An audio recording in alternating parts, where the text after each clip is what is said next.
We're Should we do the Brady Bunch thing? Like, what's the Brady Bunch? we all look at each like the camera. Hey, what's up? What's up? What's up? So let's just wait a few minutes. Three Stooges right here. Three Stooges, yeah. I mean, you guys are it. I think we message every day, right, in our little group chat. Don't make it sound too much like a pod, though. You know, if we don't share any links, though, I could put my head on his shoulder. Look, I could like. How does that feel? So it's fun. So here's a shameless plug. In 2 weeks, next 2 weeks, I'm dropping episode 99 with former New York Governor David Patterson on my show. Damn, that's serious. Cool show. That's serious. Yeah, it was a serious show, but he's great. He's a great guest, and I read his book, and it's a tremendous book. It's called Black, Blind, and in Charge. And he has a section in there, like, kind of going through each politician and how he feels about him. And him and the Clintons have a pretty good relationship. And he spoke a couple of times about the Clintons. So I asked him straight up, I go, what does it feel like to be hugged by Bill Clinton? And he goes, it feels like you're having an affair. It really does. It's that good of a hug. Yeah. It's your show. Do your thing, man. You can take over, man. No, we're all loudmouths here. Yeah. No, I mean, how have things been? Like, what are you gonna rant about today? I love your rants. Like, I don't think there's rant time. Let's go. This is your soapbox. What's the topic of the day? No, you got to get me going. You got to get me going. We got to like kind of spitball here. So no, what's fun? You know what? I'll get you going. I saw this guy. So there are all these posts where people they try to go viral. They try to specifically like it's structured a certain way. Like, hey, this is what happened. And I saw one of my connections. And she actually got blocked by a guy for calling him out. She's like, you stole Bridget's post. It's like, hey, I have a 2-year gap on my resume. And then the person asks, why did you hire me?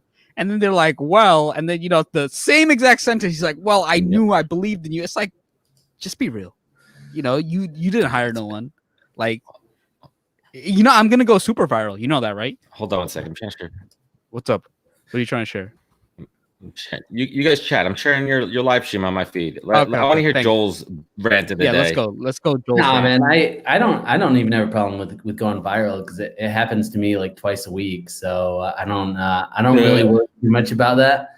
No, but I seriously though, I've been experimenting with some of those viral posts, and literally if I don't want to say you can word for word copy someone because that's plagiarism, but I mean pretty much everyone does that as long as you just tag the original poster. Yeah, you tag him at the end in like a quick second, right? Does plagiarism even exist on social media? Like, because I see, I think there was one guy, Jay Shetty. It was like he was stealing quotes and he's still and it's just, what the sad thing is? It's just that their fans, terrible, man. Their fans never hold them accountable. Like they just keep on doing it and their fans never ever hold them accountable. That was shitty. I'm sorry. That was bad. I lose. The Jay Shetty thing, I followed that for a bit too. And there was a lot of controversy about him not even being a real monk or, not even doing like real monk training or anything and just kind of cashing in on it. And you see him even, he's on top shows. He's guests on top shows. He's got top billing. Yeah. And he says a lot of things that like, I'm like, oh, that's cool. That sounds about right. But then you go ahead and you start quoting, misleading, plagiarizing quotes that aren't yours. Put a freaking reference. I think he stole like an Anne Frank quote. And I'm like, dude, that was Anne Frank. That wasn't. Yeah, you can't steal Anne Frank's quote. Like she went through too much. Yeah, bro. You weren't hiding out. Yeah, no. I think he took a Helen Keller quote too. I'm like, oh. Damn. Even so, so he didn't hire a blind person. He stole a quote from a blind person. That's even worse. If you fake hire a blind person, you're going to hell, man. I usually just copy Chris. You guys know Chris Hummel? I just copy him. Oh man. I'm calling him out. No. Yeah, no, go ahead. No. I'm just joking, man. Yeah. So go ahead, call people out. Those are the guys, man. That's the crew where they create content specifically to try to go viral, and then they propagate it to their entire group through their pods, right? So they all share it, they all copy it, they all paste it for the one. But the people at the bottom, they don't get it, and all it's doing is feeding into the top pyramid of him and Shani, and it's just not. I don't get it, man. Why do people fall for this crap, man? But what's funny? It's that their clients fall for it too, because their clients are like, oh my god, this person gets so much. But the fact is, you can't have 2,000 companies on LinkedIn talk about how they hired blind people, or talk about agree, disagree. Like, you can't. Exactly. It just doesn't work. It's not a sustainable thing. That's why it's like you have to have like a content strategy that makes sense for you. Like, if you're a certain type of company, you got to create value in your industry. Like, how I create value is different than how you create value.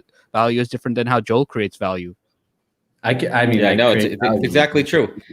Good, I do. But there's those people, right? And one of the things I've kind of come to the revelation and realization about is, listen, like I've been crapping on people in pods for a long time, and I've kind of backed off over the last couple of weeks because honestly, I really don't care. I just really don't care. They're not my audience. They're not going to be my customers. They're not listening to my podcast.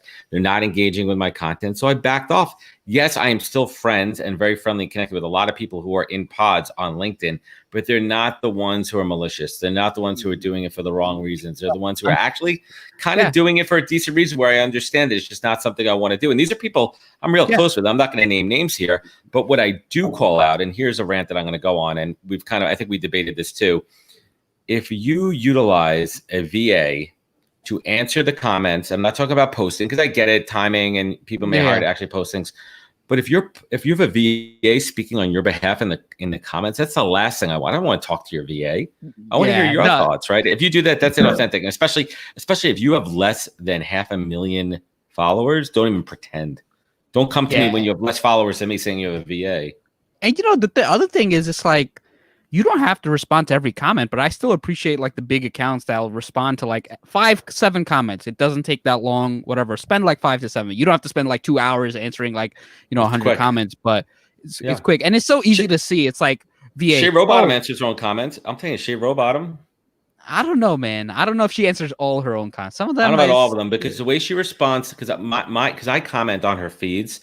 And I'm there's a lot of inside jokes that her and I know because we've been connected for a bit. And like, we have a thing. Shay and I have a thing where like, I know that you know that I know that you know. We both know. And I respect the crap out of her hustle. I respect her game. And she's transparent for the most part. There's a lot of things she doesn't really talk about. But like, I'll comment on her feeds and she'll make a comment back where I'm like, all right, that's her. You know what I mean? Yeah. Like, she's still not that big, Yeah. No, I mean, I'll see some where it's like, it's clear it's a VA. Absolutely. Yes. So amazing. True. You hit right on the money. 100. I do it with that guy. I do it with that guy from the Netherlands who's such a pod tool, and I tool on his posts and I send it to you guys, right? Yeah. When I'm like literally like calling him out, and he's like, thanks for commenting. I appreciate it. I'm like, yeah. So no, let's just give mom, bro. Yeah, let's give a shout out to the audience. Thank you, Hannah. She said Prince EA is another one that's been called out. If you guys, so his content is actually like talk about that? His content's so good. Prince, I agree. I agree with that, man. His content's like so good. The production level's insane. It's like you don't need to resort to this stuff. And yeah, he's been resorting to like, hey, join my monthly group where I send you a text message every morning for like 30, those things. It's like I send you a text message of quotes that he probably plagiarizes from Jay Shetty. So he steals from a guy who's stealing from other people. That's quite the pyramid, right? No, I don't know if he's stealing from Sean Hervey. But I think Ron Malhotra uses a VA. Hey, what's it? Matthew says, "What's up, Joel?" Kelsey's in the house. We got some decent people. We got like Mitch 16 Goldberg. people on. Long Island represent. Yeah, and then Sean Harvey says nobody is bigger than Hervey. Adam Posner. I'm huge. I'm huge in Nassau County. Okay, yeah. I mean, you're pretty big. When I went to the LinkedIn meetup, everybody knew Adam. Yeah, I was. Well, that's my home turf. That's my home stadium. Yeah. But there's some people who are not even known in their own block. So Adam is known all over. I'm just Posy from the block, right? Posy from the block. I mean, to be honest, I think like with the VA, what I've seen is a lot more people. I mean, I've seen a lot more people selling that stuff. Like, so I'll be on Facebook and I'll see people who are LinkedIn pros selling like the automated messages to VA. And to me, like I think this is how I feel about pods too. Like I don't actually mind pods because I think they help people who are just more organic, because there's nothing better than when somebody comments on your post and then you actually write back and you actually engage. It's people are shocked nowadays because they are so used to the great post or amazing or all those different types of things. So I think for me, it's just trying to get people to break out of that though, so they can actually grow, because you're going to get 100% growth overnight with a pod if you join it that day. But then if you're trapped. I mean, Adam, you told me this, I don't know, 9 months ago. You were like, don't get in your own ecosphere, don't get in your own like echo chamber. It's an echo chamber. Echo chamber. That was it, not ecosystem. It's like an echo chamber. But then I've had people reach out to me and be like, I haven't grown in 9 months. And I'm like, well, because you haven't actually seen the true power of the organic where it just grows naturally, And the other thing is, it's rewarding too, because then you can see the fruits of your labor. Like, am I really doing a good job? Am I not being inflated? And that's the whole thing without doing pods. You could actually see, how good you're doing. And here's a quick example. This is really interesting. So last September, I was at LinkedIn Talent Connect, where I had that big Gary V story, which is celebrating its 1 year anniversary, all that kind of crap, whatever. And I was talking, Gary started the show out that we have 5,000 people in the audience, and these are all at a LinkedIn conference, all in talent acquisition, HR. Gary goes, before he even started, he goes, who here, truthfully, knows who I am or who has heard of me? Less than half the crowd raised his hand, right? Oh. And the reason that so many of us know who Gary is because we are in his echo chamber. We are in his system. We are by design, we are engaging in his content and showing up in all his feeds because he does it at a mass scale. There's a reason with over 2 million plus followers on LinkedIn, whatever he has and all that, right? There's a reason we see all of his content all the time in every channel, LinkedIn, Facebook, wherever it is. There's a lot of people that don't. Even when I tell my story to people, like I have to be careful. Like when I introduce myself to people and tell my career story, I used to work for, Gary Vee. They're like, who? So not everybody knows him. So think about that concept of echo chamber on a bigger scale than just, our little LinkedIn world right here. No, I mean, it's pretty big because there are a lot of people, like I'll tell, mention, like, let's say Grant Cardone, or you'll mention Tony Robbins. And if you're not inside that circle, if you're not inside, you'll be like, who? Oh, I think I've seen a video of him once. It's like, so they cater to a certain niche anyway. So it's very interesting to see how that works. Yeah, that is. I honestly didn't know who a lot of these guys were until I started, like a year ago, until I started engaging more. But it's just because that wasn't, you know what it's like when you're a recruiter. You're focused on. I didn't care about LinkedIn because it wasn't something that I could see bringing leads. It was like, I'm taught, hit the phone, use LinkedIn to source people, message them. That's it.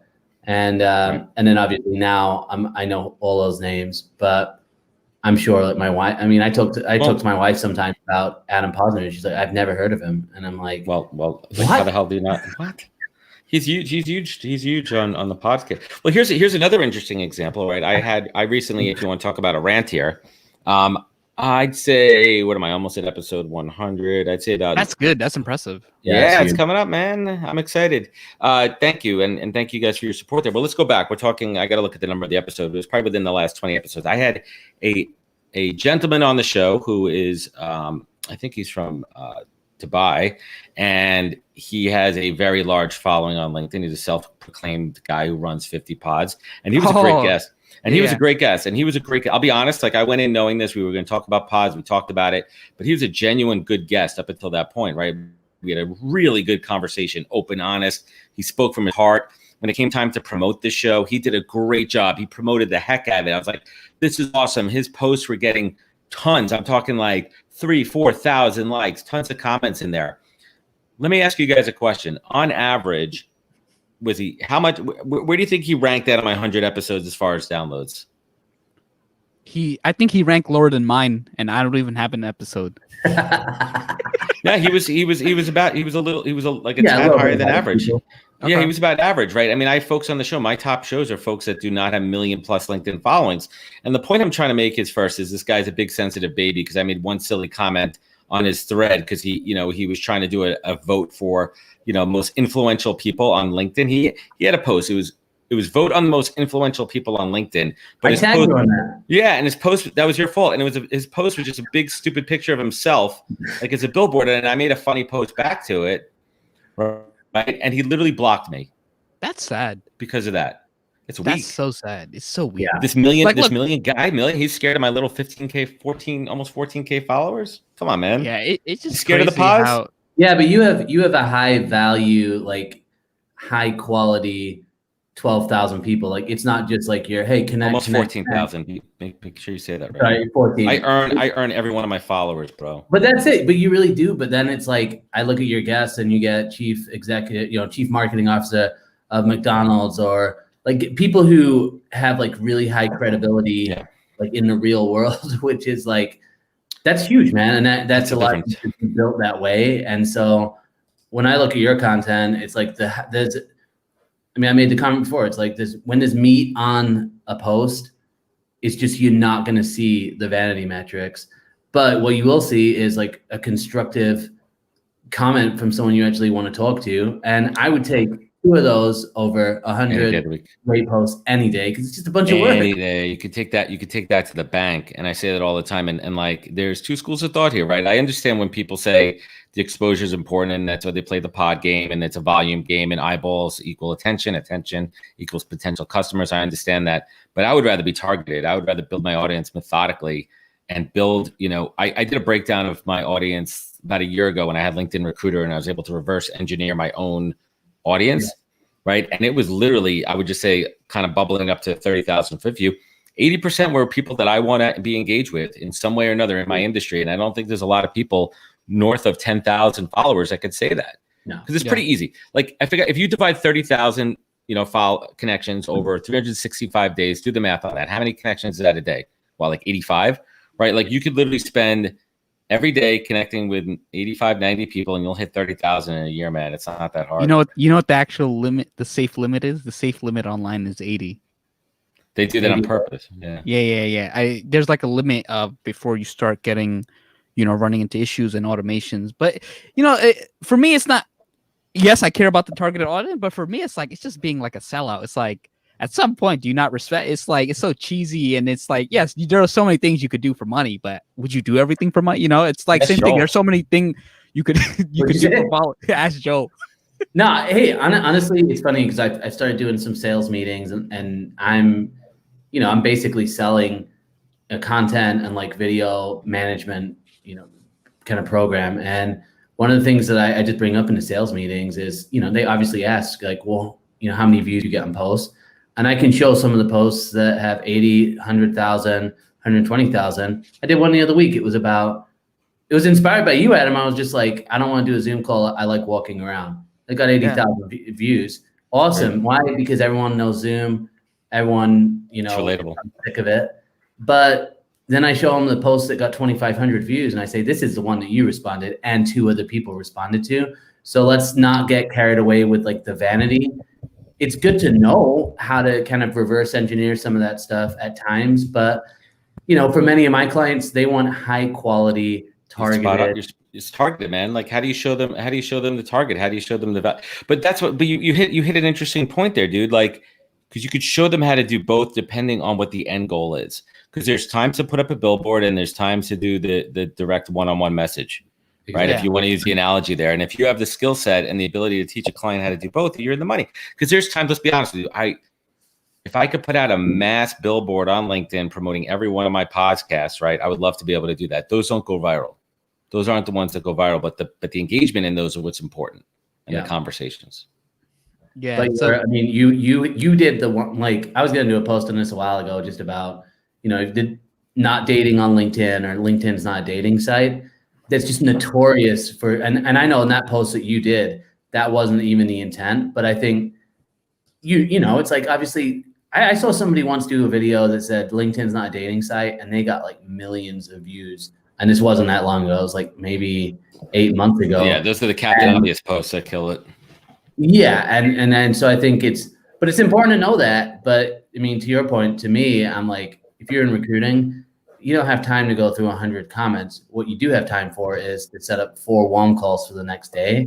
And I think that is kind of the problem with like what is seen out there on LinkedIn with all the views, all the likes, is people can get into like, oh, well, that's where the money is. It's like, no, the money is always going to be in high value. And it's just trying to have that balance to still grow, but still have pack that punch in there every time. Why do you, I have a question for you guys. Like, why do you think, listen, it's in my opinion, it's the attention game, right? You have people that are coming over, a lot of new folks coming over from, whether it be Snap, TikTok, whatever, because they hear all the organic growth. and everything. Do you think it's just a race, like an attention race, like taken away from the platform? What are your thoughts? What TikTok or everyone coming over here from all the other platforms, man? They're coming here. You know what it is? Trying to run the numbers game. It's all like serotonin race. See, this is the issue with a lot of platforms. Early on, platforms have a lot of organic reach. It's just how it is. That's how they grow. That's why they got to get the content creators on. Well, that's why TikTok, the algorithm there is juiced up.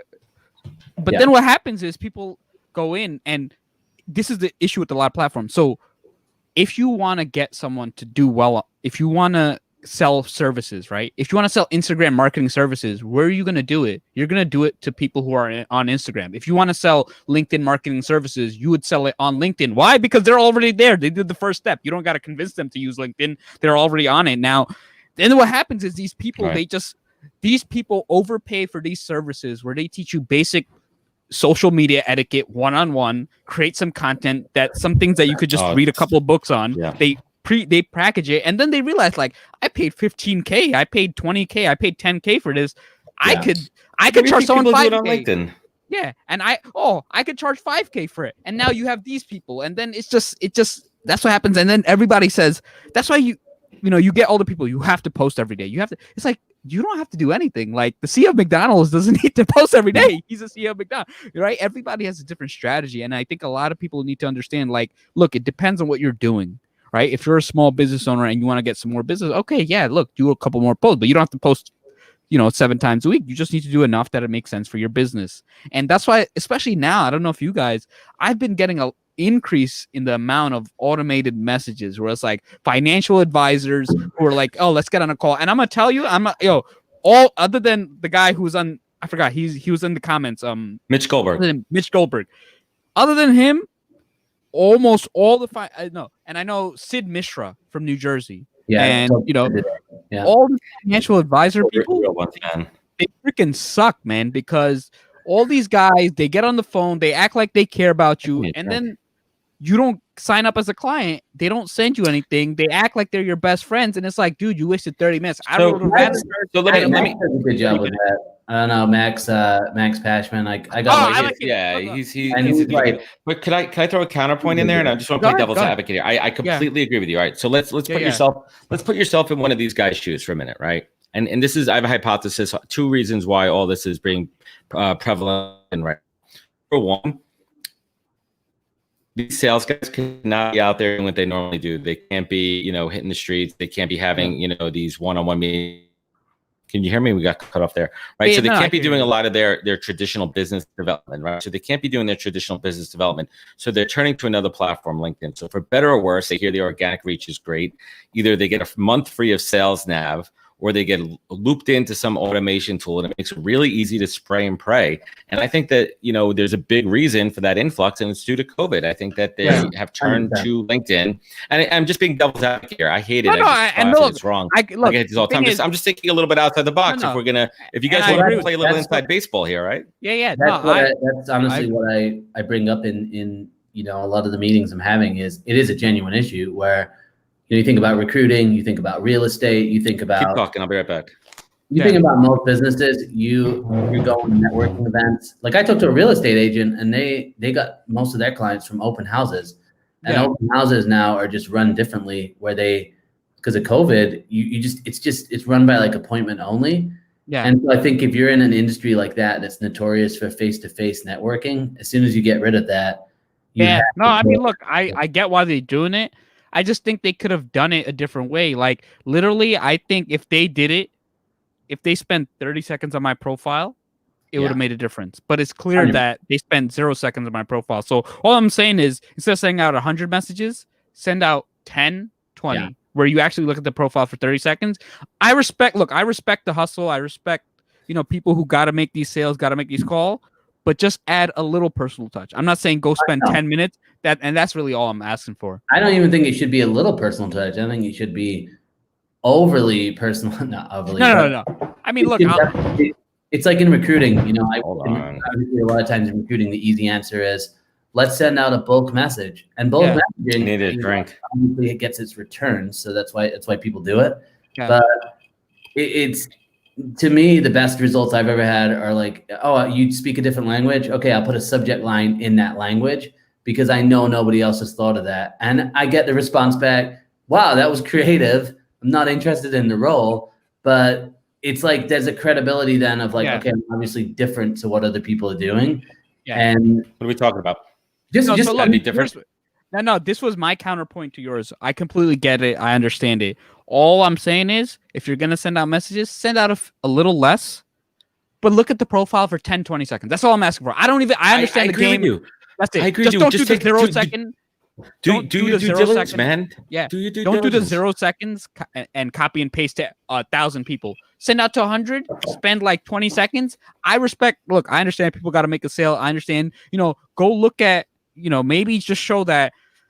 Look at my company. Look at how many people are at my company. Some people. This one lady said like, "Hey, I'd love for you. I'm a copier," and I was like, "Well, it's like, I don't have space for a copy machine in my bedroom." You could see that. Like, it's clear that you didn't do any due diligence, right? It's just sad. And then later, she sent me an automated message months later, and I was like, "Well, I don't think you realize that you didn't read my last message." So it's kind of like that. Just put a little effort. It's automated, man. There's so much automated. Yeah. So that's kind of what I'm saying. It's like, and the thing is, look, there are things to automate and there are things that are not. And I don't think you should automate personal and social interaction. I think that's when you really take off, right? It's just not. That's where though, like, it's good to automate drip campaigns, email campaigns. Well, I've heard in the last 2 weeks the word funnel more times than I care to hear in my life. Like every day, someone's telling me, "Oh, you got to set up this funnel, that funnel, this funnel," and I'm like, look, I get that the funnel system obviously works for people. Otherwise, it wouldn't be a thing. Yeah. But I don't want to work with like in a robotic way. I want to work with like actual people and connect with them. So it's like, I'm cool if I don't have 20 people in a funnel. I'd rather have like 3 like actual people that I'm building a relationship with. And I don't know. I think it goes more towards personalization in the future. Yeah. And I think maybe the technology gets smarter and it can like outsmart us, and it's some AI that like pretends to be a person, but you just can't get away from like the person to person. And if technology, like you said, certain things you can automate. You want to send me a link to your Calendly? Cool. Go ahead. That's awesome. That makes my life easier. But you want to like respond to a post with a VA or like not be yourself. Don't even, why waste the time? You know what? That reminds me. If you're expecting authentic engagement from me, you got to be authentic and real yourself. Otherwise, you're going to get my automated response right back to you. So what's funny? So I'm gonna call out Shanae, right? Shanae. So what she used to do is she used to use a tool that would automate likes. Because I was like, yo, she's liking every post, but her comments are sparse. And I was like, what is she doing? I was like, 100%. I know she's auto liking. And Talal got banned for that. And, that's how these guys grew, because they would use 2 things, auto like and auto view. So they view thousands of profiles a day, and they know I view 1,000 a day, I'll get 2-3% back. And then they used that in the beginning when it was easy, when the limits were higher. And that's what they did. And then they had all these things. And I see that. And it's like, for me, one thing that I personally care about is like, I want people to respect my content. Like, like I get people who are messaging me and they're like, look, I look forward to your content, and I want, like, to me, my barometer is like Adam. Like, I gotta not get on Adam's rant list. Then I know I'm doing a good job. And that's kind of dude. I've gotten so much shit. I've gotten so much shit, man, over the last couple of weeks of these rants, man. I've gotten blocked by a bunch of people that I don't even call them out blatantly. Like, Gary Travis blocked me because I was ranting on his stuff. I was calling him out for just being trying to charge $10K to teach viral courses and not talking about pods. And then you go to his website. If you go to GaryTravis.com, literally in his offering, in his package, it says, "I will boost your posts." What kind of hypocrisy is that? Bro, it's not gonna fly, bro. That's not gonna fly. Someone said, I like this. Conversational marketing is where it's at. You need human interaction for that. Automate billing and reminder tasks. And I think that's, look, automate the stuff that's like, low transactional. You could automate the transactional stuff. Yeah.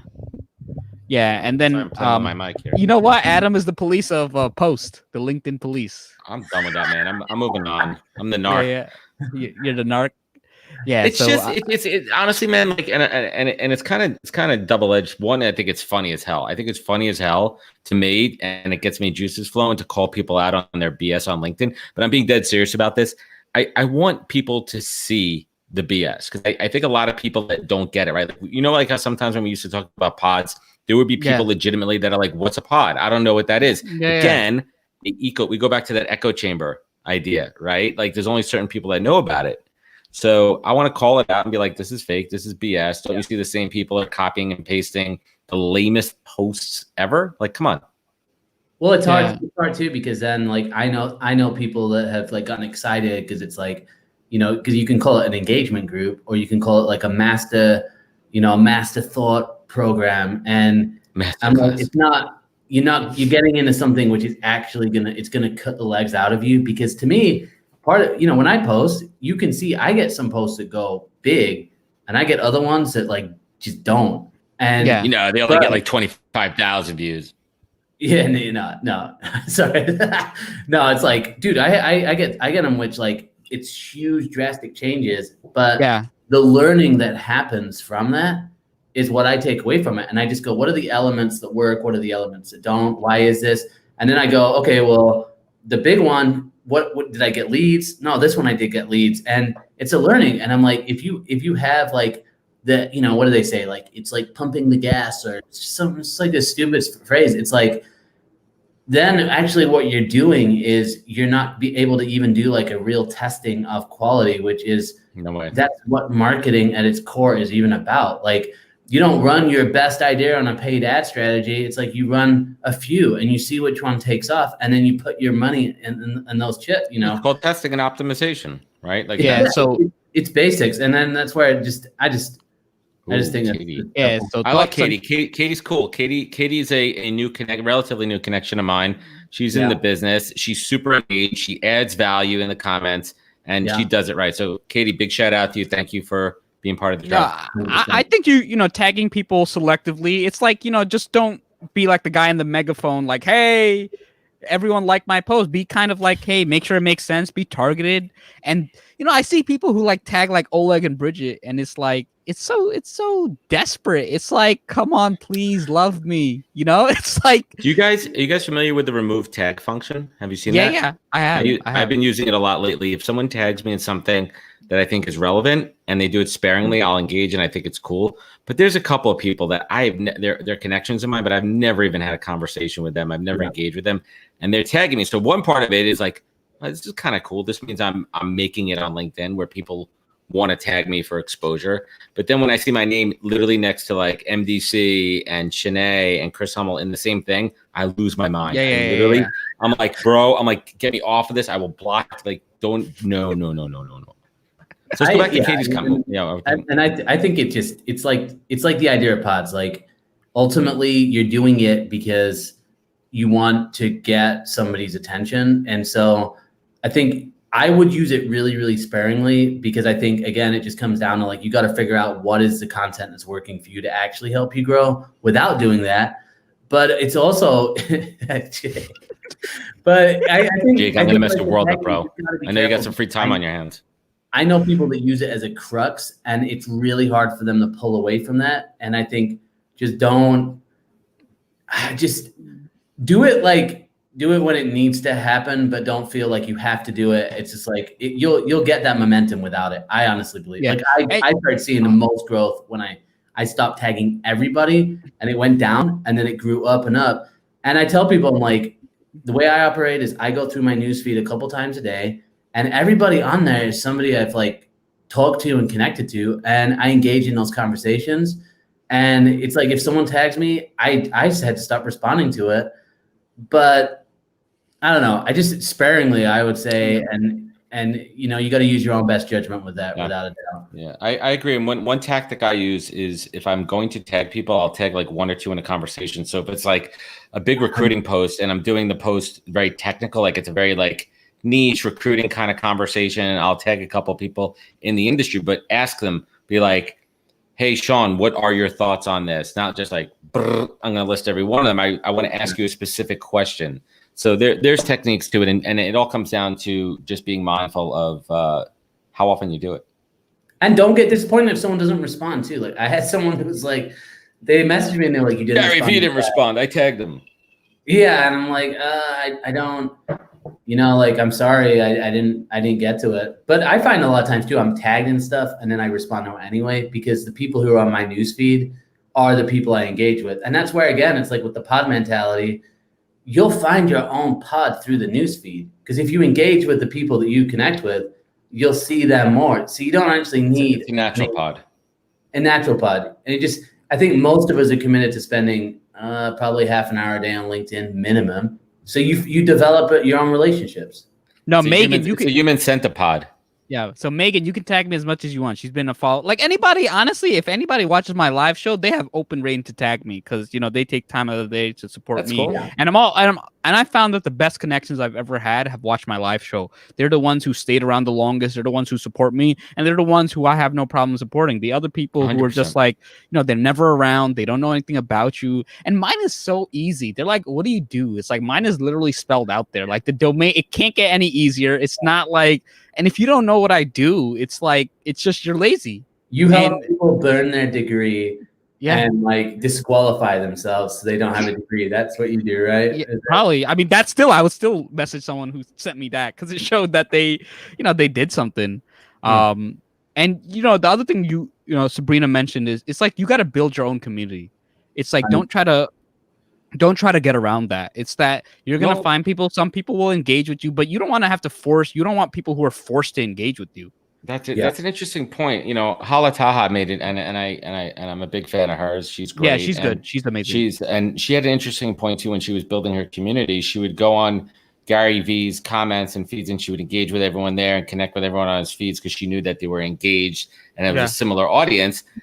I think that's an interesting technique because you have to have a starting point. Yeah. But I think it's also kind of a little bit of a cop-out versus, building your own tribe. Now, if you're using that as a starter, starters that's cool. But if you're using it for everything, it's not the best tactic. I mean, I knew this one girl. She'd go on like Gary V's post and Oleg's post.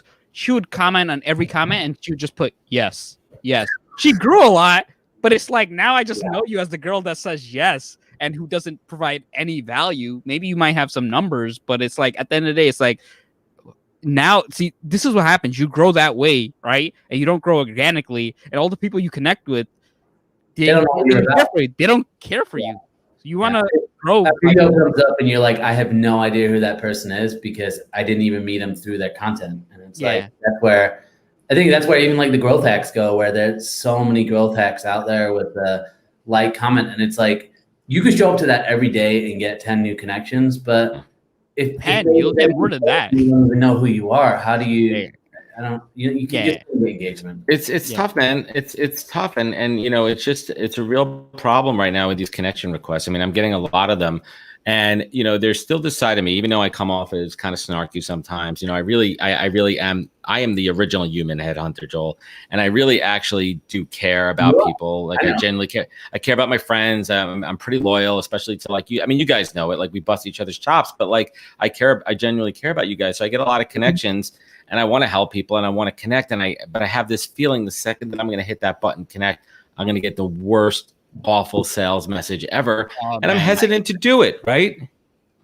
Nah, it's annoying because you get these people. I just got one right now. Just guy happy to connect, and boom, bookkeeping services. It's like, dude, why do you think I need that? I don't even know you. Like, yeah. And the other thing is, I find that you should also look at who you're connecting with. Once someone's over, like, I don't know, 5,000 to 10,000 connections, you can't get on a call with them right away. They're, it's just like, hey, I'd love to get on a call. They've seen that enough. Can I get 5 minutes of your time? Can I get on your calendar? Come on.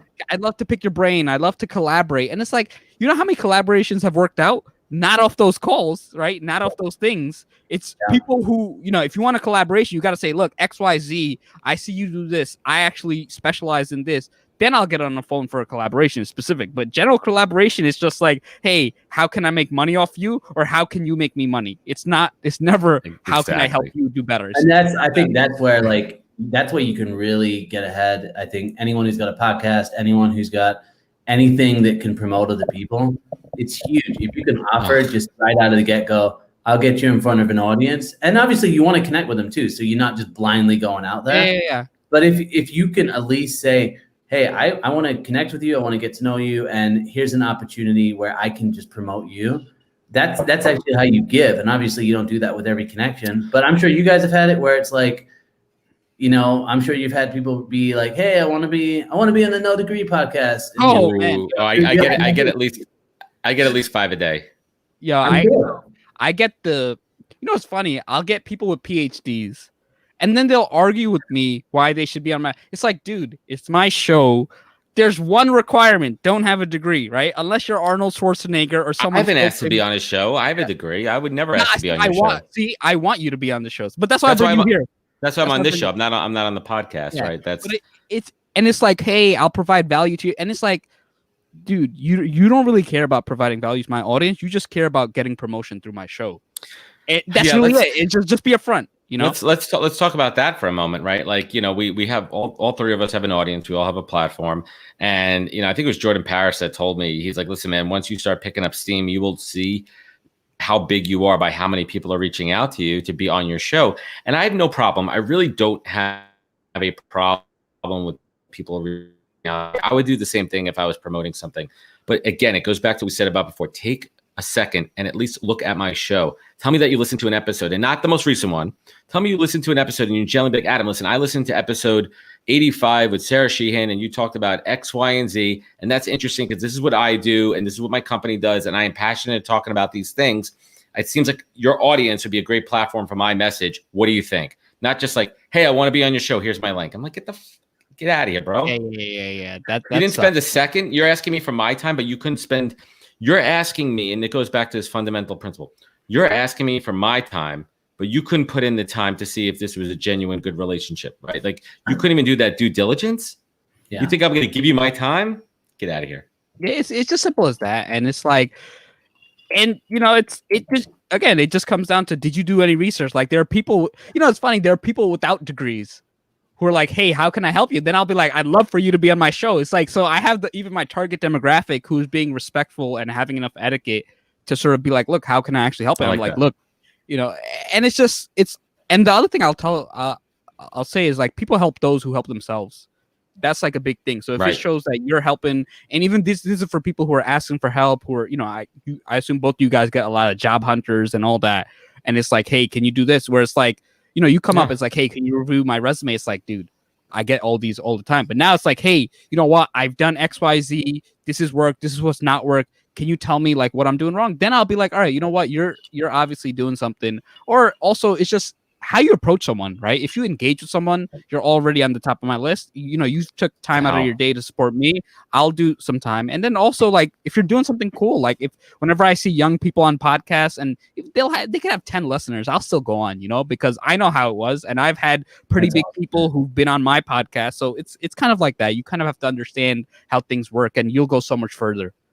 Yeah. No, that's those are all good points there, and it's tough because you don't want to sound like a pompous ass. Like I always, you know, when these people reach out to me, the first thing I say is, listen, man, I'm not trying to sound like a jerk when I tell you this, but could you please just do a little research before reaching out to me to be on my show? Like, I'm not big, I don't have a million downloads, right? Like, just you said, why should we connect? And I think at that point, I was like, I was in that habit of like, oh, you know, we've got the same network. We're both looking to grow. But I know when you asked me that, I was like, okay, now I'm having to think, because not many people had asked me that before. I ask it a lot. If I see somebody who might be a decent connection that I'm not dipping out of, and that goes back to another point too. I forgot his name. This guy his name is Arsen. I think you guys were talking about it earlier in the thread. He's from overseas and his content is good. I don't know if he's writing it himself. It's pretty good content. It's engaging. And he literally comments on every one of my threads, every one of my posts. Oh, yeah. I not all of my posts, but it's all like very cool things. It's all basic. It's all like great, awesome, great. It's like very pod-esque content. And I challenge him. I challenge him in the post. I'm like, hey, dude, like, tell me more. What about it? What did you like about this? What was good? And I'm trying to get him to engage more, but I think he thinks that the game is volume, that the game is literally to just post as many times across as many people as possible. And whoever's teaching this shit is making a ton of money and they're completely wrong. Yeah. No, it's funny. Well, I think you can I think you can go with volume and still have quality. But I think if you go that direction, you're spending 6 or 7 hours. Because I did that. I mean, that's how I used to do it. And it was a 6 or 7 hour commitment because it was like I had so many people to commit with, but then it was like unbelievable. But then it was like, okay, it's not sustainable. And then I realized like there's levels to relationships. So if I've talked to somebody 3 times off LinkedIn, I probably can go on their post and be like, hey, great post, man. And they know like, okay, Joel's a legitimate guy.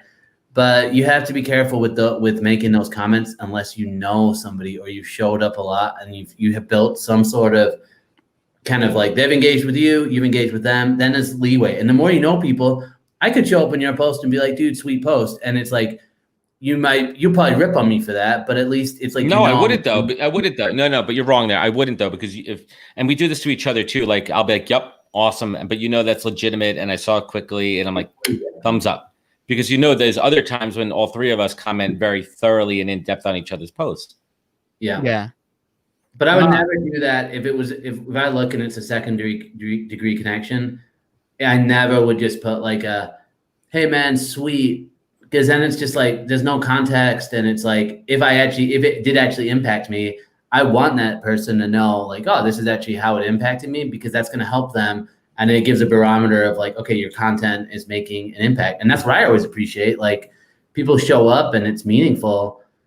It just goes a long way. So I think we just have to just fight that battle every day with like just seeing that stuff and then have more conversations of like, hey, this isn't it. In theory, it works because you're going to get likes and you're going to get people that reciprocate. But it's like, what is actually coming out of this? Like, are you actually making something that's a genuine relationship that 10 years from now you can reach out to that person and say, hey, you remember when we connected? Is it going to be memorable, or is it just going to be like, yeah, I remember that guy. He's kind of the great post guy. It just you don't want to be the great post guy. You don't want to be the great on his gravestone. On his gravestone, it's going to say "Great Life." Right? Yeah. Well, someone did show up recently, and they were just like, "Great, great, great," and it was literally probably about 20 of them, and I just wrote back and just messaged and said, "Hey, you got to stop saying just great, because it doesn't make any sense." He's like, "Oh, sorry, that was my VA," and I'm like, man, come on. Like you could have saved that VA 20 posts if you just made something that actually got my attention once. Yeah. And how many followers did that person have using the VA? I think it was like probably 3,000 to 5,000. And so just kind of, and it's like, I watched the videos and the videos were good. And I was like, dude, you actually have some good content. Like just don't force that stuff. I like this. So let's talk about Jake for a moment here, and I want to do a little bit of so good. His content. Yeah, let's talk about Jake's content. First of all, as a dude, I have great respect for him. He's awesome. Him and I connected. I feel his struggle, man. I've been in his shoes before, and I know he's going to overcome this and come out better. But I'm talking about his content there, and he knows that the 3 of us support him immensely. But let's talk about his content for a moment. He's unapologetic. He's unique. He says what he feels what he says, and it's great, and it comes through there. And I wish that more people would follow his stuff, because I think it sets a really good example of how to use video in a way that's genuine, and it's not this cookie cutter format that everyone else is preaching for these big bucks. What are your thoughts on his content? Dude, so good. He's so good. I love his style of humor. He definitely prepares. He has the good edits. I actually got on a call. He definitely puts in the work, and I got on a call with him like a few weeks ago. He's awesome. Yeah. I mean, we had a call, and I think obviously, like you said, whenever you're out of work, it's a completely different challenge. And obviously anyone who is out of work right now, this is not the normal time. So it's a challenging time, but I think there's a realness there where like you make a comment just like on your life. We'll kind of feel that because we know you as a person. And I think that's the power. It's like you can actually, you can reach people if you don't have a huge crowd, if you just are real. Then they just know you. It's like you don't need 1 million views for 3 people on a live stream to randomly know who you are. It means you're actually making a real impact. And that's I think that's it. That's the key, and that's what we're even talking about. Yeah, so I'm gonna attack. Absolutely. So Jake, anything you need, man? Yeah, Jake, we got your back. So what's the next topic? What's the next? We actually, this is the most I've gotten live. I've gotten over 20. I haven't broken 20 in a while. I want to talk about Jonathan Palmer's content for a moment here, and I'm going to give you my opinion here. As from a content perspective, I love it, man. I'm a junkie on his content, and I love it. He has good content. His content's great, and it's interesting, and he sold out, right, with the whole system there. And I think, you know, we've talked about it, that he could certainly stand that. Oh, you have to earn this hat, bro. This hat, I should start a merch store. Anybody want to open up a merch? His content is awesome, and it's funny, and it's relevant. You get a hold of Taylor Offer. He does merchandise. What's that? Taylor Offer? I missed that. Say it again. I said Taylor Offer. You know Taylor on here. He's got 100,000 followers. He just sucks. He'll probably get in a merch game with you. He might. Yeah. I mean, Gary, he hasn't blocked me yet. He hasn't blocked me yet. You know, this is the OG hat. This is the original. I made 10 of them, and I gave them out to my family and a bunch of my friends here. I traded that. You still have the hat, Jenny? Do you have the hat I gave you? I have your hat upstairs. You gave me a hat? Didn't I? No. You gave me a hat, and I didn't know you were going to give me a hat, and I felt like a dick. I didn't. Yeah, that's no, that's fine. I felt like a dick. I was like, yo, you gave me a hat, and I don't remember it, because I remember when people give me stuff. You gave me a hat, and I have it upstairs. It's in my no hat collection. Hold on, let me tell you. Look how legit it is. Look what I have. Dude, come on. Oh, he's got the sticker. That's merch. Look at the merch. Yeah, I got the merch. I didn't even use it, and it's been on my desk for the whatever. It's been so legit. Well, here's a damn Adam froze. My brand for episode 100 forward. You can see Pause 2.0. Yeah, I see. Pause 2.0 is coming out. Damn, so I do love Jonathan Palmer's content though, and it's funny with him because I'm like part of it. I'm like, he's hilarious. He's like so well scripted, and it's like, it's perfect, man. Well, it's pro. It's nice, it's pro, man.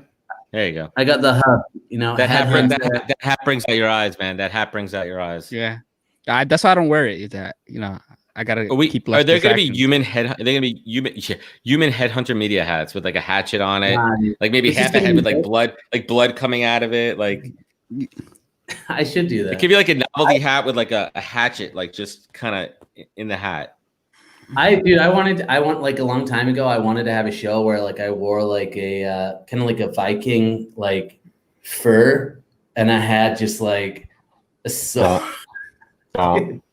You know how crazy I am though. I'd probably just try it and just see if it got and then I'd call up Jonathan and I'd be like, hey dude, we got to make this happen. So let's make it happen. And he would probably make it happen because he's awesome. Dude, they want the fans want unpod hats. The fans are speaking. They want unpod hats, dude, and I think that we could the unpod. So the unpod hashtag comes from Derek Chu. He actually is the originator of the unpod hashtag, and it's really funny. If you go in and look at them, you can see a lot of the posts that I've trolled, but they've been blocked already and deleted. So it was a good repository for a long time to see the historical, the chronological order of the unpod movement. But I've kind of backed off it. So I'm looking for some young gun, some real eager beaver to and that's Jake moving away from the pod. I think Jake could, like, he's free to do it right now, dude. He could lead a revolution. He hates Shay. Him and Jay, you know, he's had some thoughts on Shay. He's not a big fan. Nah, I love his thoughts. It's funny. He's hilarious. It's hard though, because it's like, I think you have to have that realness where you like do call people out, but then I don't know. Let me tell you, look, once I hit my like 200K number, Adam's gonna get his full soapbox. I'm gonna get my soapbox. I'm gonna come in guns blazing. Yeah, but at our rate, who cares? That's gonna be like 5 years from now. Yeah, but why can't? But let's think about it this way. Like, I really don't think it matters. Like, I have no problem talking to anybody, no matter how many followers they have. I'm not intimidated or scared by that, because these are just regular people who have figured out how to game the system. If you're not Gary Vee or Oprah or Bill Gates up there, any of these influencers with those big numbers, that's all they do all day long. There's a reason that they got to this number. It wasn't automatic, right? It took work. For better or worse, it took work.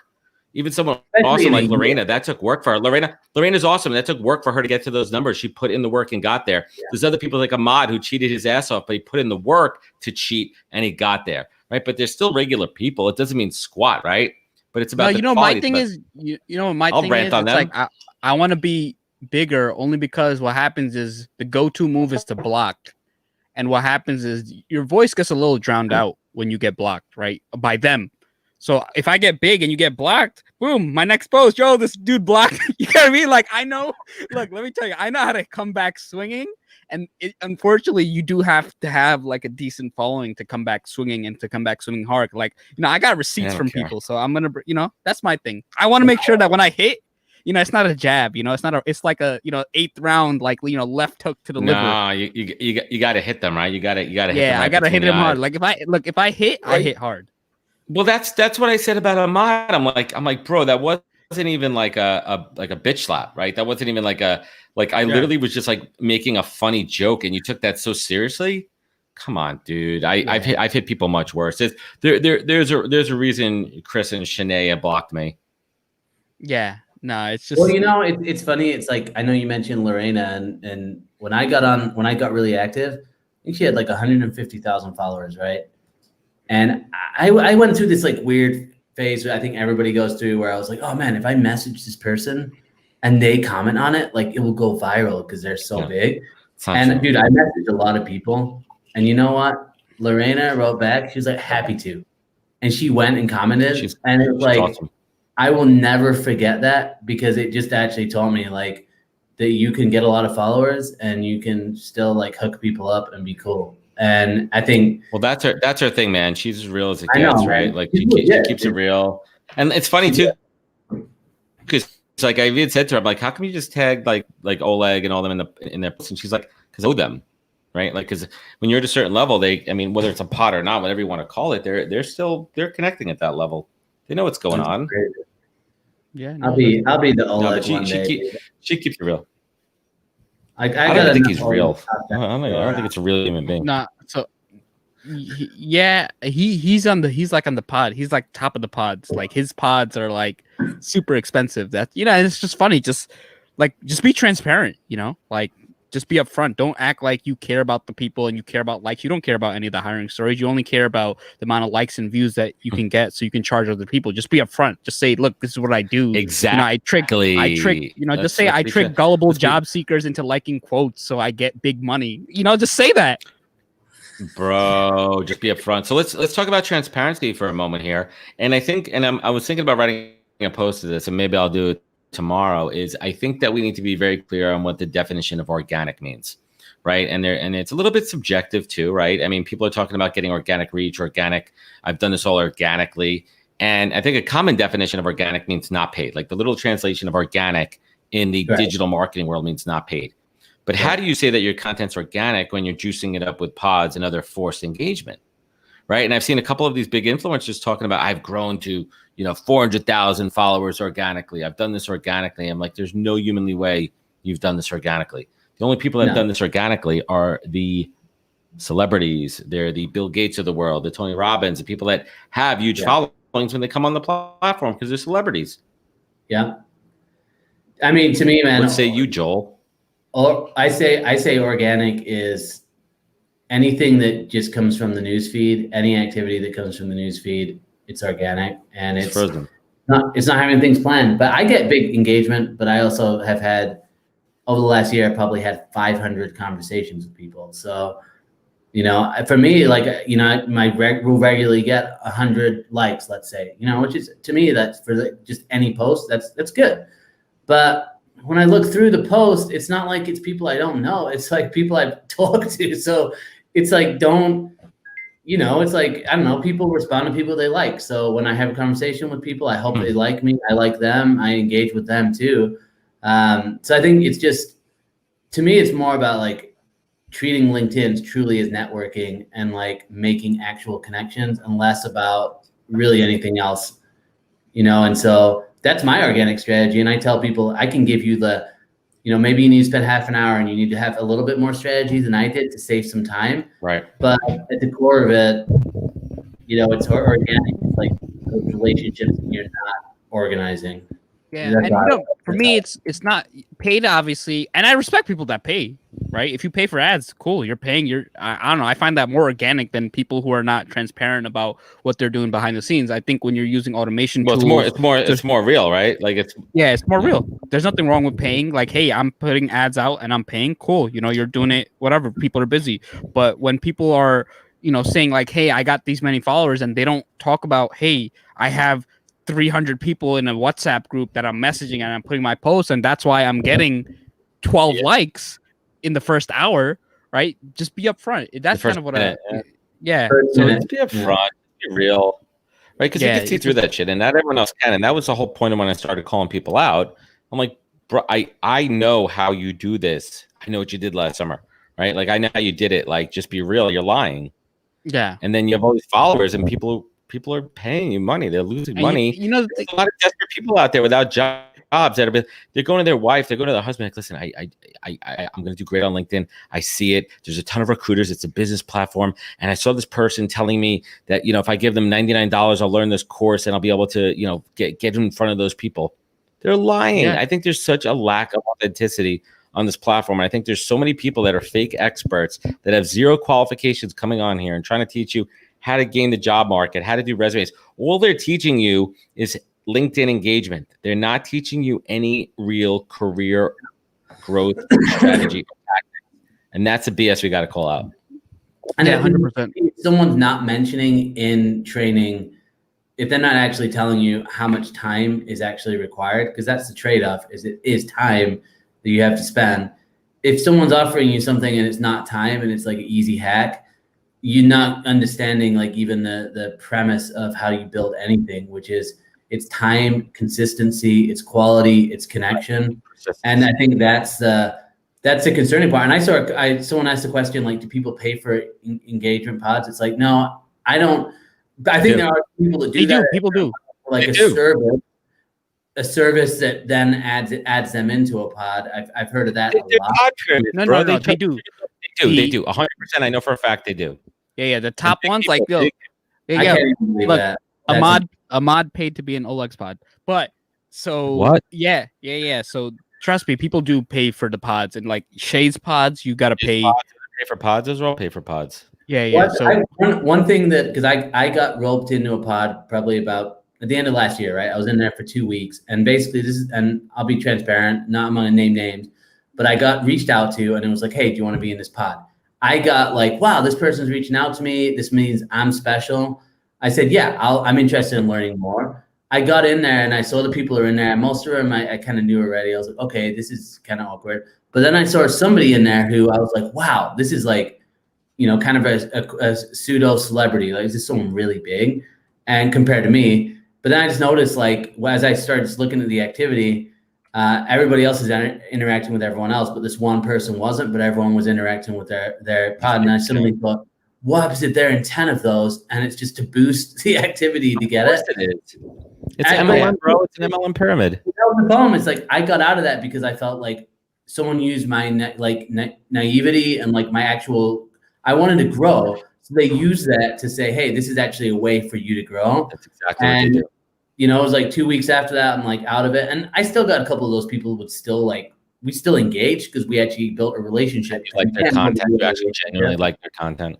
Yeah, and so that's scam, man. That's it. I mean, the three of us talk about it all the time. I mean, that's the greatest scam on LinkedIn, and I wish I thought of it first and was a scumbag that would take people's money for that. It's a pyramid.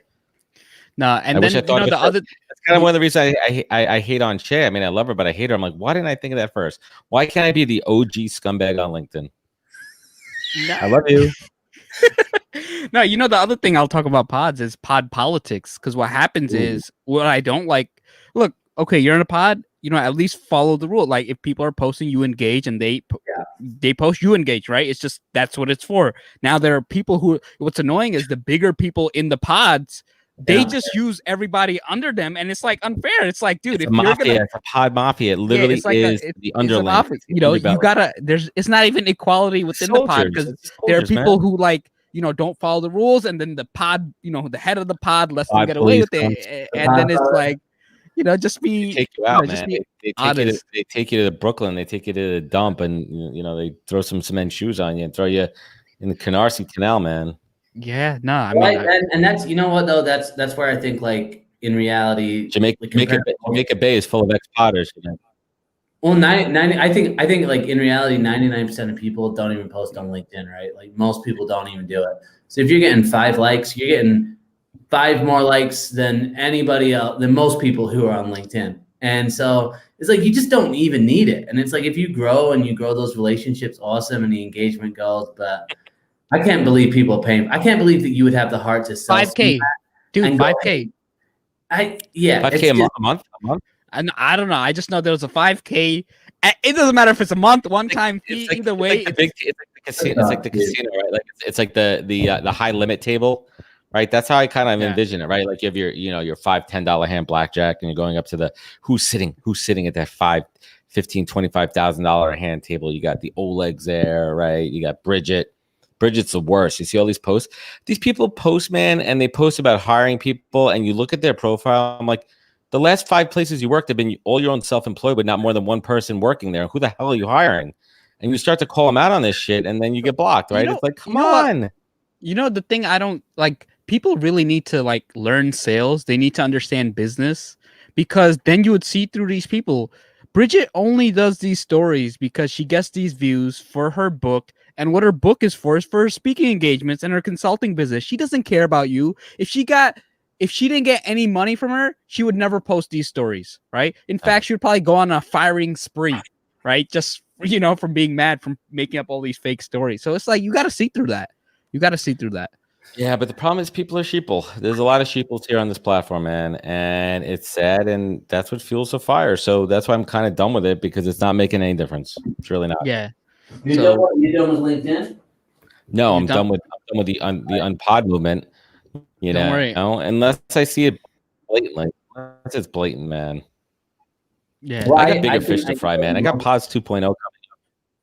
All the people I know who are in them, it's like, I just posted today about, hey, I got a bunch of views and all this stuff. I got cool messages from people, and people I know that got into pods, because I probably turned down the same one.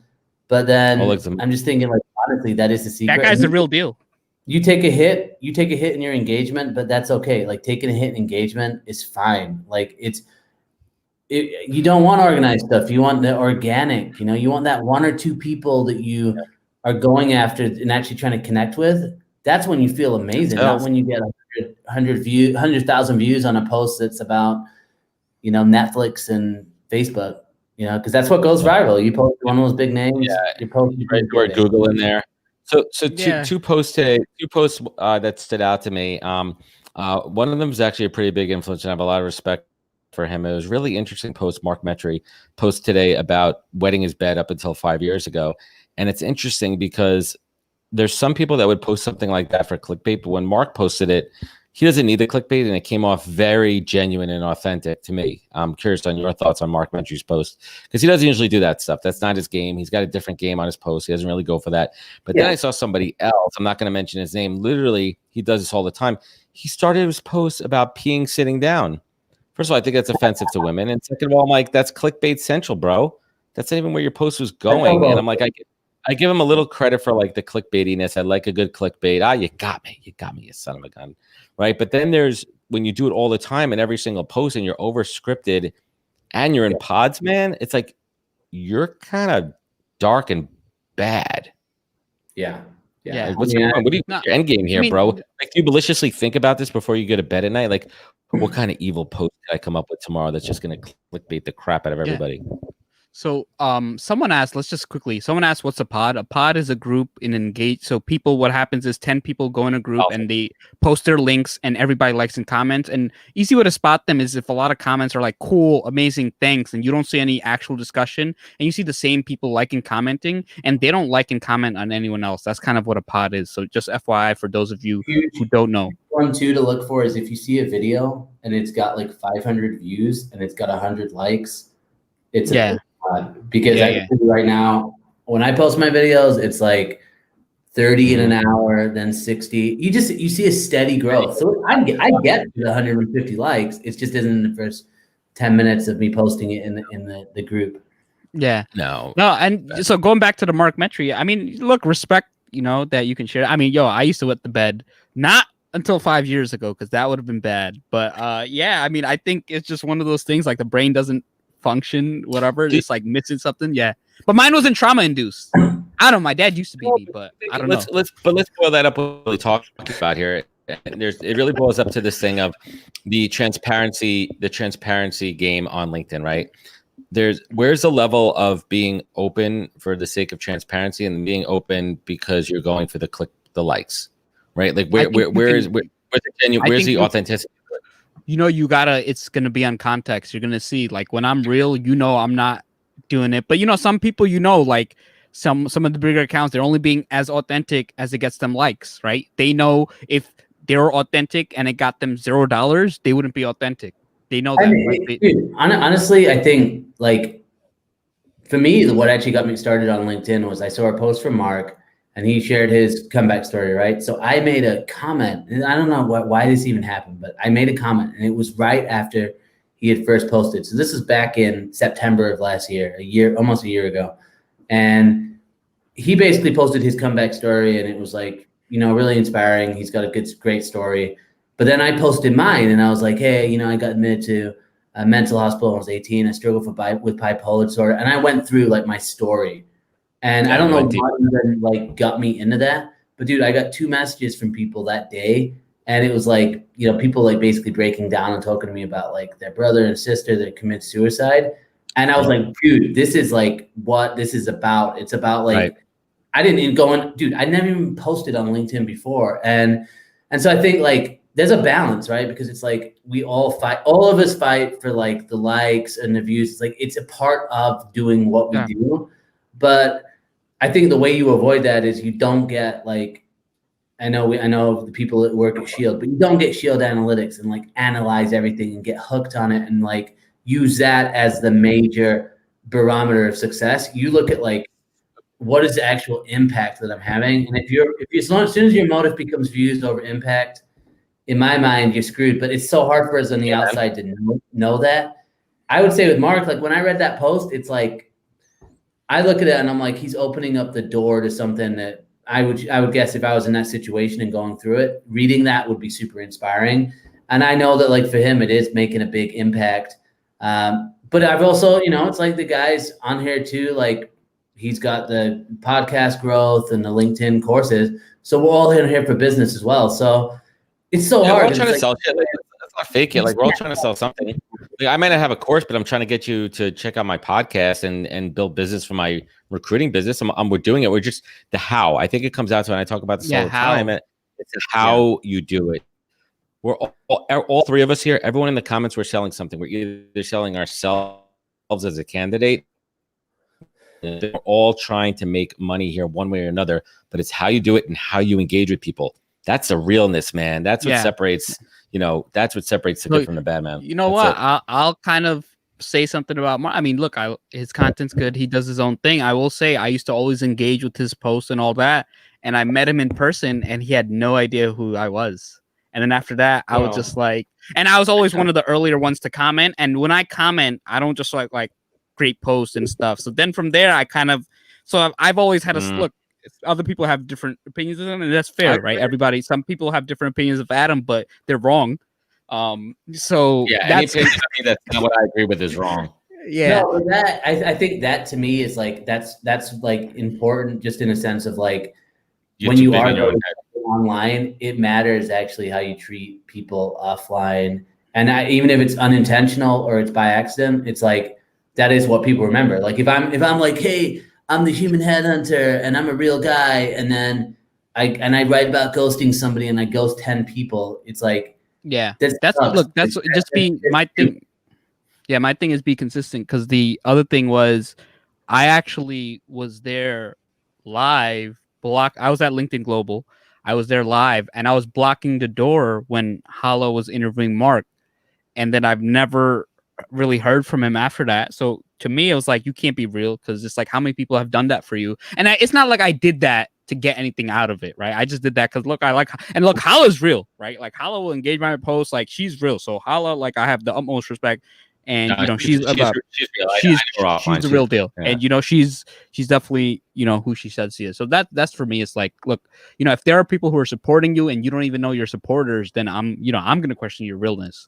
Yeah, no, that's when you become too big. And listen, let's call it what it is, guys. Like, this is LinkedIn, man. We're again in our own echo chamber, and like as you said it before, Joel, like literally, like, and I think the stat is only like 1 or 2% of the people of the 700 million billion that are on here actually post and engage daily. So all we're really doing is we're in one big pod talking to each other all the time. Anyway, I do, right? 100%. You go down Gary V's post tonight and like just look at the people who are commenting, and I'm like, I know all these people, and then I'm like, we all know each other, and that's why I'm like, it doesn't matter if you got 80,000 followers or you've got 2,000 followers. If you're showing up every day, you're showing up to the same party, dude. It's like there's a chance that you can see it, you know. But then if you've got 2,000 people who you actually have like, you know, meaning to connect with, who aren't very active on LinkedIn, with that 2,000 people, if you're the most active person out of those 2,000, you're going to see the same results as me with 35,000 followers, because it's just, to me, the more followers you have, the harder it is to stay at the top of the newsfeed. And so it's like without a pod, and if you're not growing organically, I think long term, it's a huge issue within itself. Okay. Social selling. Oh, social selling. Yeah, it's kind of like the same thing as personal branding. What does that mean? It's a buzzword. Oh, he lost his mic. Yeah, we can't hear you. Take over the show, put it on man. mute. I put it on mute. My bad. I have an on-off switch. I wish I had one. I think it's just using sort of social media and using kind of combining content marketing and utilize your personal branding to kind of, you're selling through your content, not just like, hey, sending someone a message. It's kind of showing, adding content. That's kind of how I see social selling. Yeah, it's like adding value. It's just understanding that it's an extension of actually who you are. So when I think about sales, I know that 99% of people will never want to do business with me. I don't care about them. I want that 1%. So it's like I just use the content really to weed out the other percentage of people that don't even relate to my stuff. That's how it is in sales. It's like you cold call. Every single one of those people, most of them are going to be like, I hate you, I hate you, I hate you. But then you get that one, and then you do that, you rinse and repeat thousands of times, you build up and you find those people who like you. And I just think social just helps you do that a little bit more if you are actually being yourself and being genuine. And that's you also got to have a personality. Like what a lot of people don't understand is there are some intangibles that you could be doing all the right things. Because I know some people who put the right amount of work, but they just don't have. There's an X factor that a lot of people don't want to talk about. Right? There's an X factor that, you know, you can follow Shay's formula, but if you're not, you don't look like her, it's not going to give you the same results, regardless if you don't look like me. It's just fact. Fair enough, dude. It's really true too, right? Like, you know, Joel and I talk about this too. Like, and he's creating his whole new content stream, and I applaud him for saying, "Hey, I want my content to not look like everybody else. I don't want to have the header bar with the copy there. I want to do something different." And I applaud you for that, because that's what's going to stand out. That's what's going to make a difference. Because now we're getting to a point where every video looks the same. Yeah, it sucks when I see, like, even mine from a format perspective, where I have a square, you know, it's a rectangle box with the copy, but at least I'm trying different colors and different things on there. These people all look the same. Well, it's just going to get drowned out.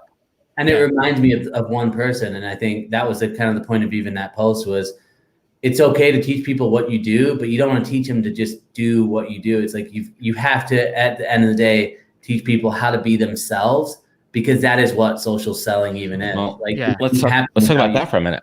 I heard once you get into some of these bigger video programs, that what they're doing is they're referring you to their outsourcing people who create the videos. So they're even making money on all the production, man. That's why all that shit looks the same. Yeah, I mean, most people look LinkedIn, they just have a big funnel, and then they have a system where, honestly, you know, a lot of these people, they just find good people on Fiverr, and that's what they're selling you. It's just, so learn how to use Fiverr and you can bypass all, you know, the expensive fees. I have a great team. I have a great team on Fiverr. I love my Fiverr team, but my Fiverr team, who does all my production, I mean, I could literally teach a course on how it literally cost me $45 to produce a full episode of the podcast with a great team that I built on Fiverr. But that's trial and error. Those are figuring out people that work, that didn't work, that were good communicators. Most of the time, you're dealing with folks, you know, who don't live in your home country, that English is not their first language, and you have to figure out how to communicate with them. And that takes time and patience and a cadence. And let me tell you something straight up about Fiverr. There's a bunch of people on my team, my audio guy, my video guy, and my graphics. The three of them I've gotten to know them over 2 years, and like, they're awesome. They're great people. And I give them business, and I'm able to help contribute. And a couple of them live in places where, the money goes a long way, and they're super appreciative, and they do hard work, and they care. So like, there's a lot of positives to it. I'm not just trying to shit on Fiverr, but what I'm saying is be different. Yeah, no, it's you gotta be different. You gotta be. It's like when you sell these services, you gotta not just package yourself and just deliver this formula to this person, because it's like you look at anything, it's like everybody has a different style, has a different thing. Like I can't do what Joel does, I can't do what Adam does, because we're different people. It's just that's and just reality. You teach people what you do, but you've got to always number one, you've got to be upfront about like the time commitment. You've got to be upfront with like the goal isn't the goal is to follow like a similar strategy, which is basically this is how you engage, this is how you do this. Here's some ideas, but a lot of what I'm trying to even just teach people is like it's experimentation, because unless you're willing to just change things and go for things, you're just not going to figure out what works for you. And I think like Jonathan Palmer, for example, he's great with the comedy and the skits. I don't think that would necessarily work as well for me. But I have like a weird. No, you're not funny. I'm not. Yeah, it's like I'm not. I couldn't. And your hair is not as cool. Your beard is not as cool as him. You're not as funny. You can't write like that. You're not as good on video. Your hair is not even close to as cool as his. Adam, look, Adam, look. Murders aren't allowed on LinkedIn Live, so you relax. No, and that's the truth of it. And I think that's like, but I know that enough about myself. So like my goal in working with people is it's just like, let's just spend some one-on-one time, like showing you like what a creative space looks like. But really the goal is like, let's just figure out like, what is it and what's your message you actually want to share, as opposed to, well, if you just put out 5 videos a week, you'll see success. It's like, well, right. Not if your videos like aren't even you, then that doesn't do anything. They're not engaged, right? You're putting all that time into it. I mean, I look. Yes. Jake, I'm gonna make that happen. I'm gonna make that happen. I will be the conduit. I am a connection conduit. That's my superpower here, and I'm gonna make that happen. I mean, listen, I had what's his face playing. Sorry, I forgot his name. I apologize. I had him playing Tiger King on my live show, late night show over the summer. God, I'm blanking on his name here. Is it Brian? No, the other dude. I'm just throwing out. I haven't spoken to him in a while, right? Jake, I know what you're talking about, and he's been off for the last couple months. Yeah, I haven't seen him in a while. Oh, and Joe Mulry, by the way, Joel does have a no. You don't have a proper podcast. He tried that for a little bit. We have a live show. Joel and I are starting a live show, right? We are. Okay, so here's the thing. Mondays, I'm doing the Headhunter Hideout. So that's going to be Monday and Fridays. That's just recruiting specific. And then, so that'll be back. And then we're doing on Tuesdays, we're going to do like the J&J show, which I don't know. It's just kind of more of like kind of like this, where we're just going to get on and chat. But then hopefully just even like through the comments, like, hey, when you want to hop on, we'll send you the link. You hop on the live, boom, you're live. And just someone just to take the mind off some, it doesn't always have to be super serious. It can just be more. Kind of like what we're doing here. No, I love it. And I think that's another really cool thing about LinkedIn. I think it's a great forum for creating, right? For trying new things and experimenting and figure out what works, what doesn't work. I did the late night show, and I did a couple of them, and I love doing them. And I might bring it back, but they're super time consuming. Yeah. Yours ones is such high production. Yeah. Yours was like the late show, dude. It was like a real, it was about as close to Hollywood as anyone's ever going to get on LinkedIn. Without the production value, I literally shot it in my den during COVID, like peak COVID, and I dressed up. I had my wife on. You got a nice den, and your material was on point. Like it was like Woody. It was like, bro, I like this is what goes through Adam's head. Because I had 3 of these before that show, right? That was a trick there. Yeah, but you know what though? But those shows take time. But like getting back to the point I'm trying to make is like LinkedIn breeds creativity. We try things. I wouldn't have had my podcast if it wasn't LinkedIn, right? Like all these things. I wouldn't have had this crazy desire to put in the time and effort to rebrand my show. Like who gives a crap? You know what I mean? Like the creative outlets, the live show, connecting with you guys here. It's a forum. If we did, I have an idea. Like instead of the late show, what if we did an early morning show, like an early morning newscast, like one of those like GMA shows? I would. Look, awesome, it only only once a week at max because I'm not waking up. No, we know you go to sleep when we're waking up. But here's I'd be the weather guy. Like Cher Jones does an incredible live show. Her show is so awful. I mean, her production. While you want to talk about production, I mean, she crushes it. She puts in hers is the best. So much effort. Yeah, Joe Exotic was great, but yeah, Cher Jones was great on my show too. I'll do one more before the end of the year. I just need to have bandwidth. Things are picking up, thankfully. It's good that you don't have the time to do it, man. Honestly, it's a great thing that I was doing a live show a day during peak COVID. You put out that the schedule. And it was like, oh, the one I just put out, the new one, 30 live show schedule. You do like 10-minute segments on each one. I'm like, but then it's just like it was brutal. It's like your production plus like the promotion. It inspires me, man. You know. Thanks, man. It's a lot. Yeah, so it's a lot of work.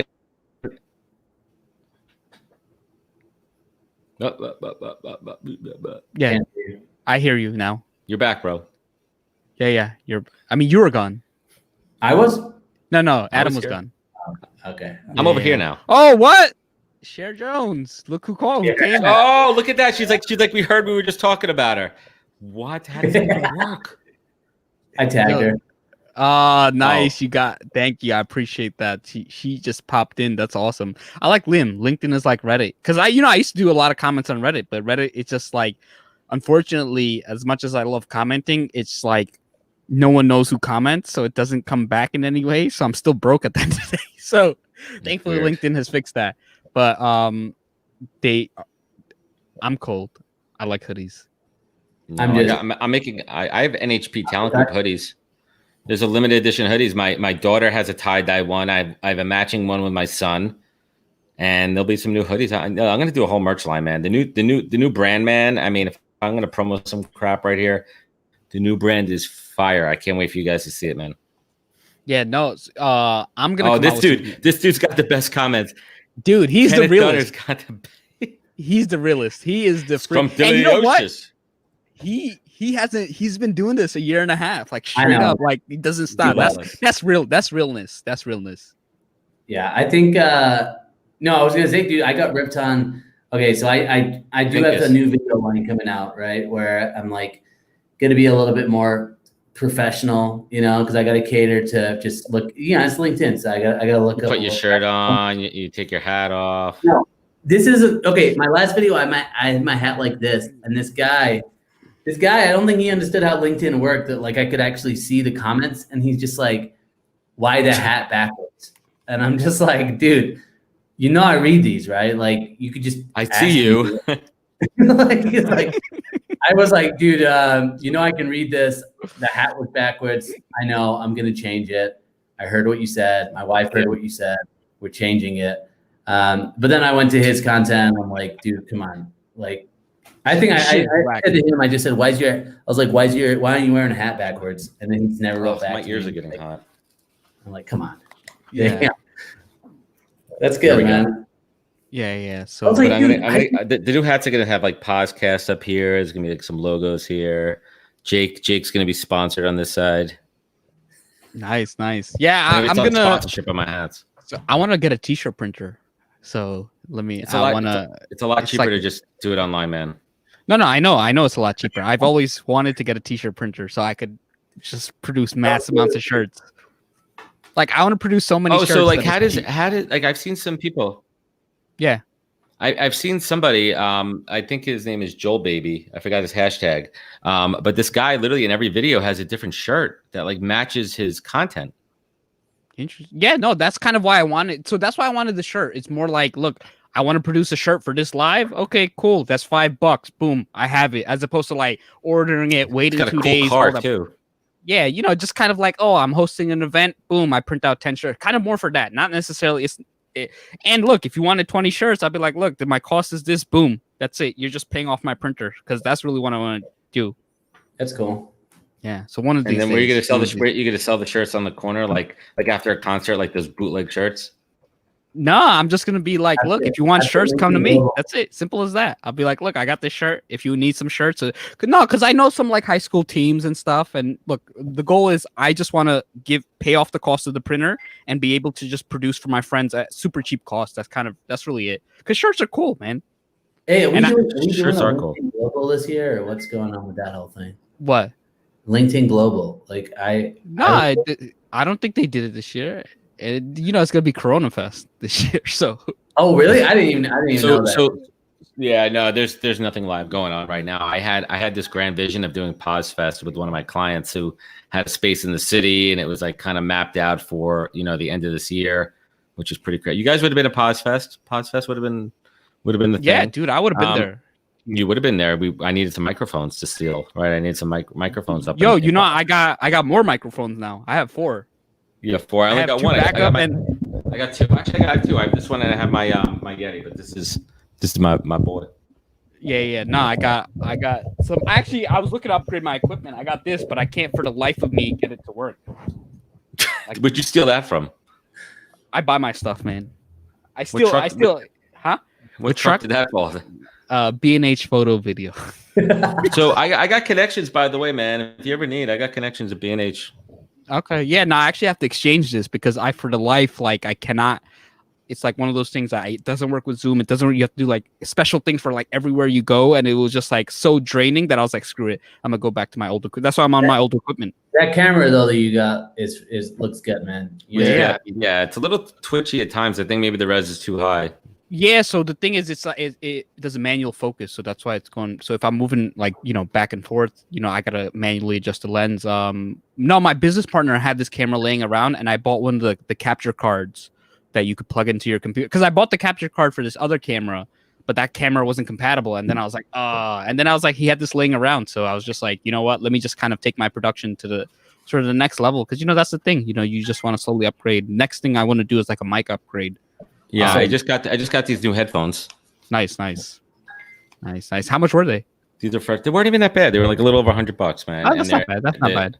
Dude, I said I'm not spending more than $100 on headphones, but they're not as big as my other ones, and the quality is a lot better. And I got the Logitech little camera up here versus the dude. There's little things you could do. Like I literally have my whole podcast equipment fits in my backpack. Yeah. Cool. Yeah. The whole show. You don't need a whole big studio. You don't need anything to have a big show. No. For me, it's just more like I want to slowly upgrade the production value. Because the thing is, I have an office that I work out with my friend. So it's like when things do come back in person, I do want to be able to like shoot the podcast and have the full thing, especially because I got like some big guests. And it's like if I got them in person and I had the footage and stuff, like I want to be able to just really take it to the next level. Just kind of here and there. Yeah, I'm Jake wants to buy your equipment. What is? Yo, you know what? I may even work out a deal with Jake, man, because.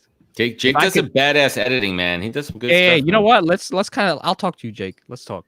I need to up my production factor. Let me know. Just let me know. I'll tell you. Yeah, exactly. But then it's just like I don't feel like I'm like authentic enough, So. You are authentic enough. You just now real, man. So let's talk for a minute about Joel's pivot here for a minute, and I applaud you, man, because you're doing things the right way. One step at a time. Don't get too ahead of yourself there. Be mindful, be strategic. Yeah. But test and learn, man. Like test and learn, see what the audience is feeling, see what they're liking, and just be able to adjust. Right. And stick with it. Remember the chat we had a couple of days ago with stay organized and track everything. Right. That's going to be key there. Stay organized and document your process. Because you'll go back and be like, oh man, that worked. Whatever I just did there, however I created that piece of content, that worked, and I'm gonna be able to go back to it and replicate it. Yeah, no, for sure. Yeah. I think that's important things. That's kind of the goal. It's.